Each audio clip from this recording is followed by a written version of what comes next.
विषय विज्ञान विज्ञान क्लास को अभिनंदन स्वागत तथा अभिनंदन। आज आम विज्ञान पाठर उद्भिद पाठ विषय पढ़ा। उद्भिद पाठर पूर्वर आम वृक्ष विषय आलोचना करिछुं। उद्भिद पूर्वर कही जे उद्भिद आकार और आयुष अनुसार विभिन्न प्रकारर थाए। ताहला वृक्ष, गुल्म, तृण, लता और कंटा जातीय गछ।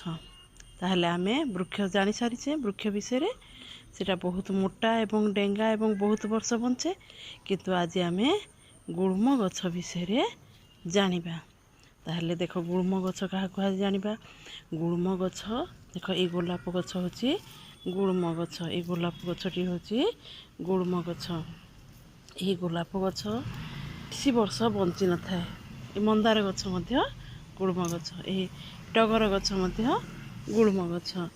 हेले यही गछ बेसी वर्ष बंची न थाए किबा तार कांड ये जो कांड देखा जाउची ये कांड वृक्ष परी मोटा नुहे कि सरू नुहे। यह सीधा होई ऊपर को बढ़ी थाए बुझल। आउरी तार गोटे कि गुण अच्छी ना यही गुल्म गछर मूलरू ये तल मूलरू अनेक शाखा बाहरी थाए।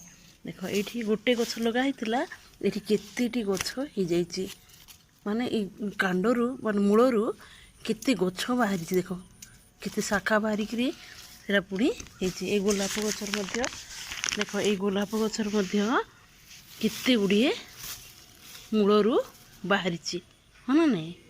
ताहले यह गुल्म गछ कह जाए। गुल्म गछर कि गुण अच्छी ना यह सीधा हो ऊपर को बढ़ी थाए आ मूलरू माटी भीतर मूलरू बहुत शाखा बाहरी थाए। ये गछ भी देख ये गोलाप फूल गछर भी केते शाखा बाहरी। ये टगर गछर मध्य बहुत गुड़ाए शाखा बाहरी है। आ गुल्म गछ गुड़िक है मंदार, टगर, गोलाप आ रंगुणी गछ मध्य अच्छी। देखा क्या रंगुणी गछ कह जाउची। देख यहाँ हूँ रंगुणी गछ। ये रंगुणी गछर मध्य मूलर बहुत गुड़ाए शाखा बाहरी कांड बाहरी। देख मूलर केते गुड़िए है। तापर यहीपरी अनेक गछ अच्छी। मल्ली गछ मध्य रही। मल्ली गछ मध्य गुल्म गछरे जीव आ जुई जाई यहीपरी यहाँ गुल्म गछ कह जाए। धन्यवाद।